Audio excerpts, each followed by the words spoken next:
We have damn good lawyers, Queen's Counsel from the UK, so don't worry about it. So basically, at the end of the day, the most important thing is protect the organization at all costs. Okay, so back to the thing again. So what happened was the Emirates case, the whole royal family, the owner of the Emirates, and Dinata, all this came in, and they actually did the whole exercise, and they love it. So given a chance, this is one opportunity you have. Run a quick, say, okay, let's run an exercise and do it, okay? So that will be my takeaway for all you in this area. So you notice I'm not teaching you a lesson. I'm just teaching how to be a better crisis manager. Roles and responsibility to us in Singapore is actually documentation. Okay, you better make sure that they know what is their roles and responsibility. Who makes the decision when the crisis happens? If that person is not around, who is in the structure to take over? And I used to find that 2 persons is enough, right? Why I get a letter warning? Because both of them are airborne in 2 different planes. So there's no third person to ask for. Whoever asks permission is going to be not authorized. Lesson learned, have a third person. If big boss, second big boss not around, there must be a third person, right? And I don't know who they delegate to, because to them, they are airborne. So I have to make a decision. So that's why I got myself in trouble. Okay, so get a third person. So if the rule book says if don't have the most senior officer, the CFO, the COO, or the CHRO, or something like that will make a decision, something like that, document it somewhere. That will protect you from future problems. Okay, all these are, okay, like what Kenneth say, CYA, you know where I'm coming from. But it's not CYA, it's actually building, strengthening your process. Notification culture. This is the part that is very sensitive. When you do a notification culture in this level, you're talking about board members. Board members. This is the part. We're not talking about department level now. We're talking about senior management, we're talking about board members, we're talking advisors. Okay, I'll give you an example. When I was GIC, my chairman was Lee Kuan Yew. Who calls Lee Kuan Yew? My boss said, you idiot. No one calls Lee Kuan Yew. I said, but it's a big problem. I told my boss. He said, no one called Lee Kuan Yew. I said, okay, let me rephrase it. How do we inform him? He said, only Group MD can call him. Who works with him 35 years. He can call him, but he will not call him between 12 to 6:30. But he can call you at 4 a.m. in the morning, no problem. But you cannot call him before 6:30. Okay, so I say, then what you want me to do? Say 12 to 6:30, you run like hell and hope that, and then 6:30, be prepared to be fired. Reason is very simple. You have to make a decision from 12 to 6:30 without chairman's approval. But we have a group MD, so don't worry about it. Okay, then what happened is the core 3 will be board member. So this is the part that you guys need to be careful. Board member, there's company secretary. There's company secretary. So company secretary will involve the board member, get the CEO to inform the chairman. Build this protocol now, because a lot of organizations do not have this protocol. Right? Some of you have headquarter, right? So who called the headquarter chairman of the headquarter? Okay, so all these are things that are missing links in your current BC plan, because you don't escalate up to the board now, or the advisor, or like in our case, I have 6 ministers sitting on my board. So you don't notify the minister, someone notifies for you. Okay, so these are just another example of know your board members and how to notify them and who to notify. Okay, then other things will be, these are the documentation, who are the people involved in what documentation you need, where are your plans, and these are the things that the phases, which is part of the plan. I repeat, in crisis management, I normally don't do the 6 R's, I only do the first 3 R's. I prevent as much as I can. When it happens, I respond, and then I start to recover. The recovery is very simple. You throw your PR team, your press team, your legal team up front, all the way from front to end, and then start compensation if you need to. So this will be the basically what I would do. Then I normally will not plan for 6 months. Too much documentation to hold and to update. So I would normally plan up to about 7 days.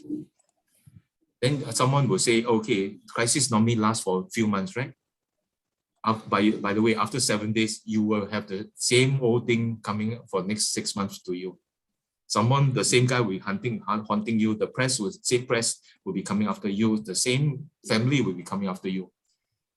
They'll have different avenues to come after you. They'll get the press, they'll get the government, they'll get the MPs, they'll get everybody come after you.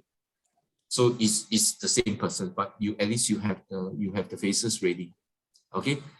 Then testing. What are testing you need to do? What's our protocol? These are the things inside the plan. For me, the plan is about procedure. It's here. Escalate. Always remember, in crisis management, the most senior guys, there must be a very senior guy on the ground on day one. In your case, Zoom, Microsoft Team now. We are used to that now, right? In the good old days, my management refused to, they must adjourn to a boardroom. And that's the very old-fashioned way. But thanks to COVID, I think our management now can do a virtual CMT. I'm very confident now. So I don't see a problem. In the past, they must adjourn and then I must come back, set up a command center and all the equipment, everything. Now, no need. Let's Zoom and let's run it. Like what Kenneth is doing. You're attending a class while we are driving. Nothing wrong with that. That is the way post-COVID. Okay. Why produce a crisis management plan? So at the end of the day, like what I mentioned, there are a few things that happen. If someone dies that you know of natural death, I don't know whether, normally you have a next of kin who pass on, but he passed on because he's sick or pass on because of natural death.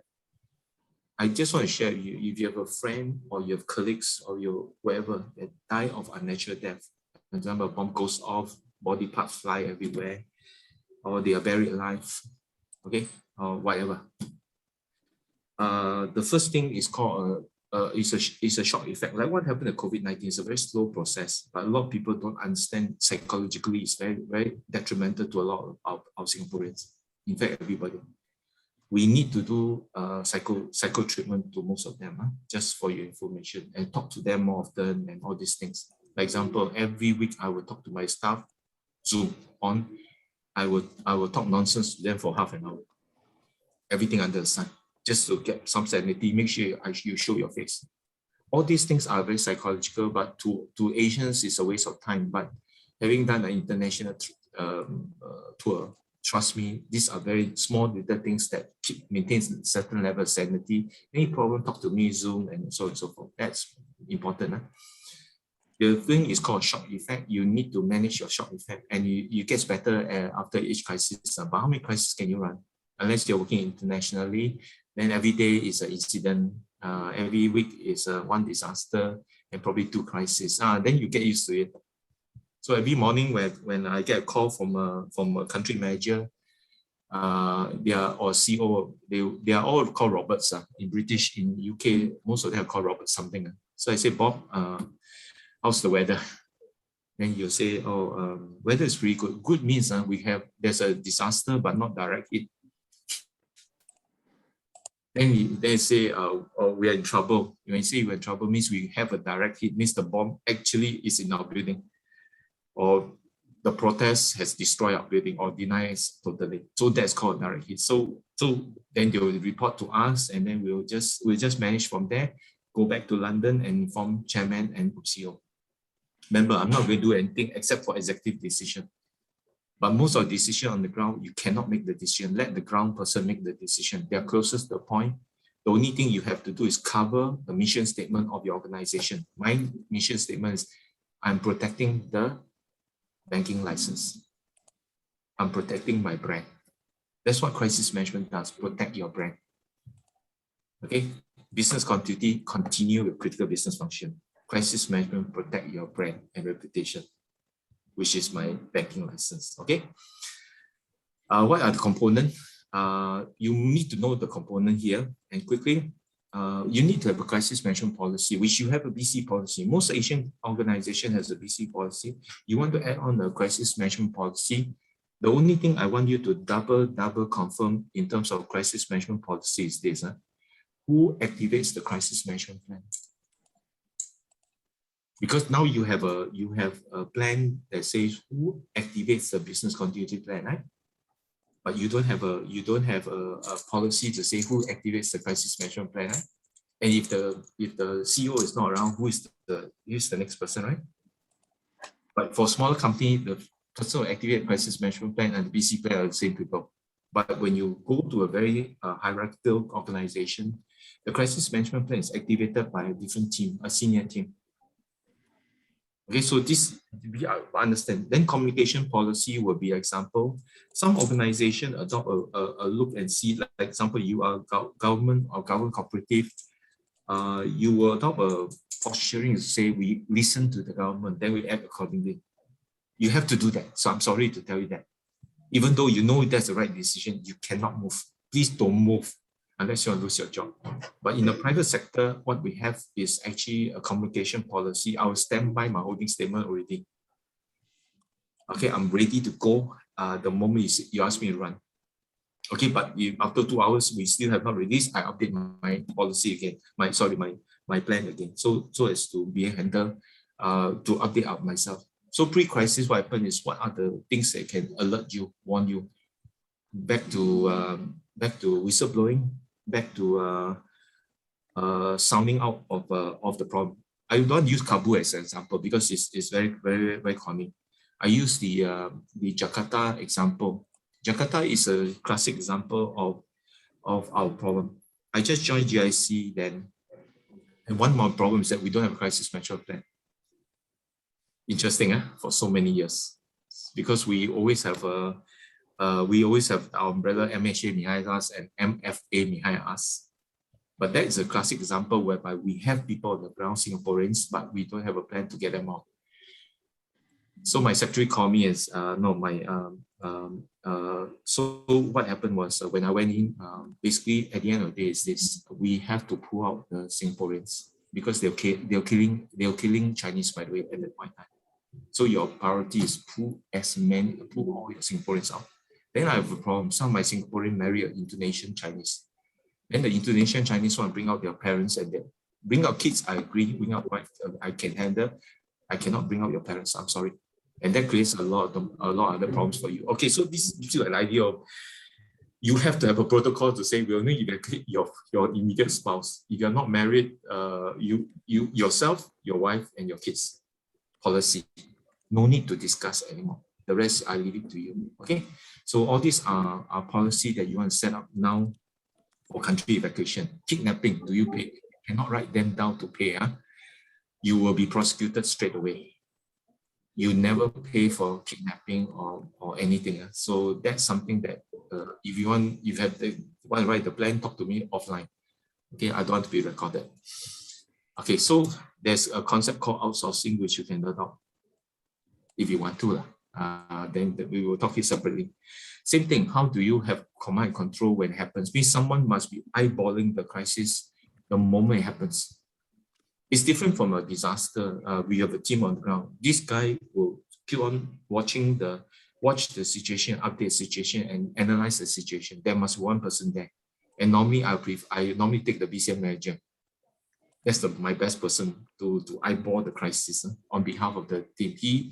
He has enough background and knowledge to actually handle that. I would tend to use that. Okay. And during a crisis, how do you resolve the crisis? This is where your strategy comes in. You can go very hard first if you want to, or you can go soft first, or you adopt the attitude compensate first. In some countries, it's easier to compensate.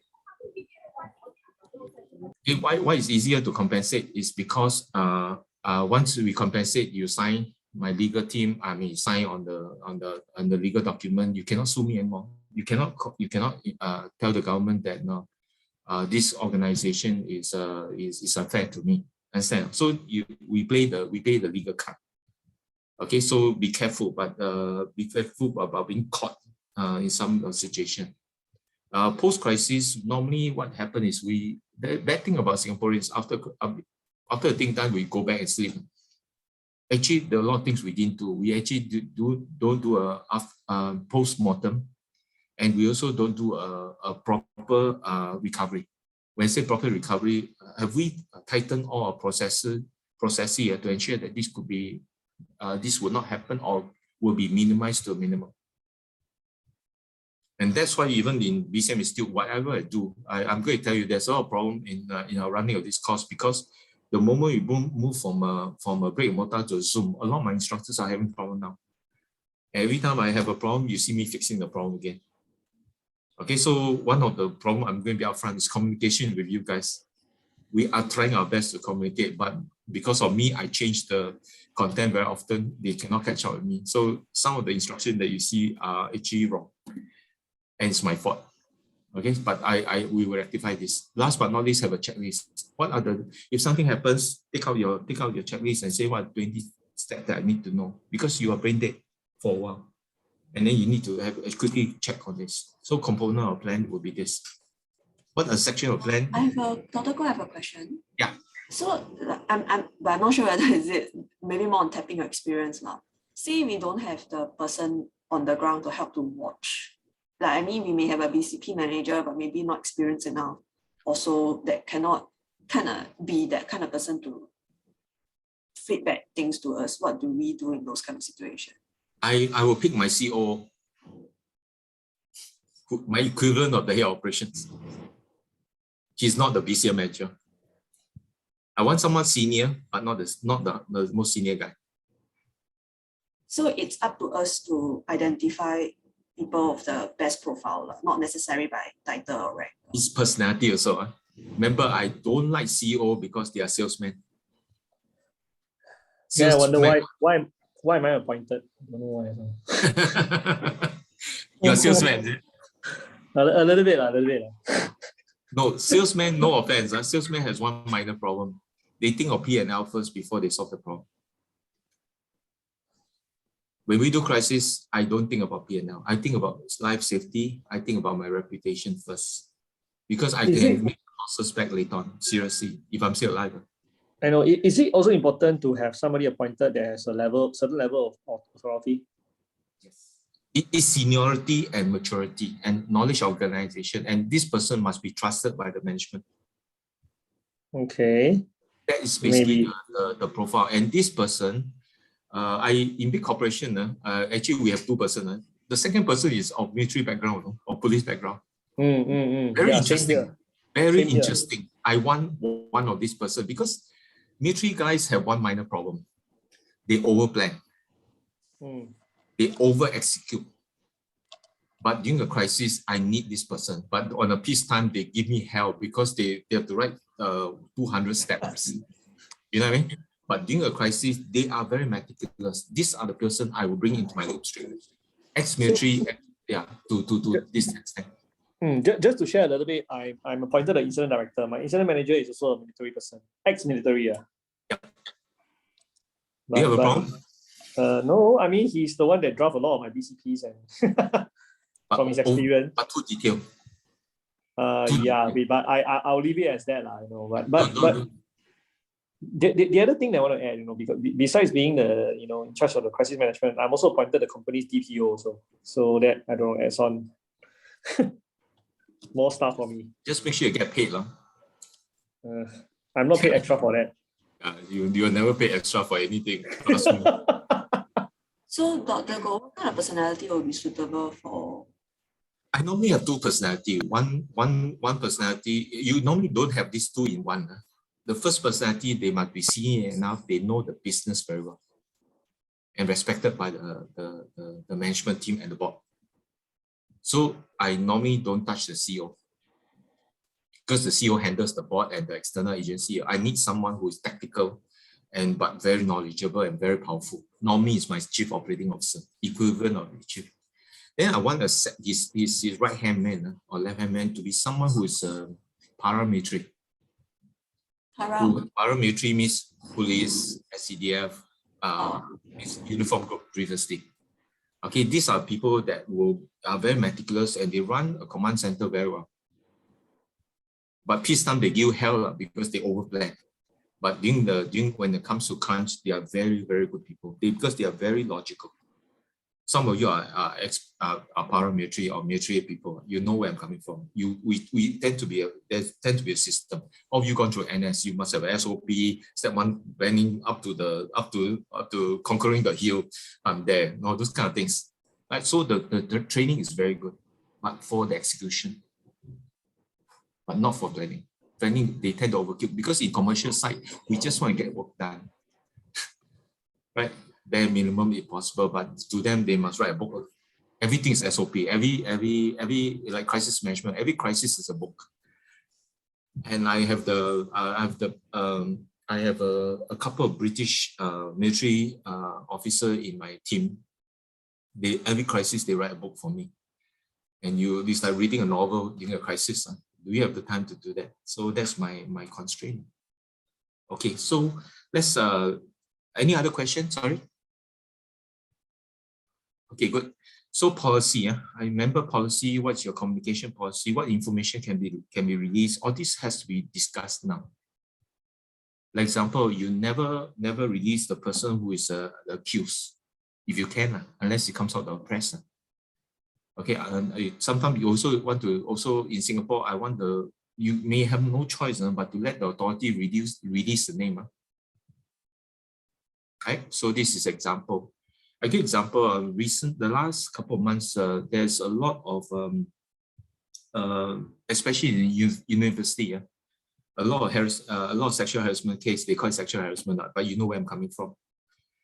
Photo taking and all these things. So basically, do you review the person? Okay, all these are policies. Okay, but now they change their policy. They will review it first. In the past, they protect the identity of the ladies and also the perpetrator. Now they will release it. So they change their policy over the last couple of months. They say there's no need because it's above 21. So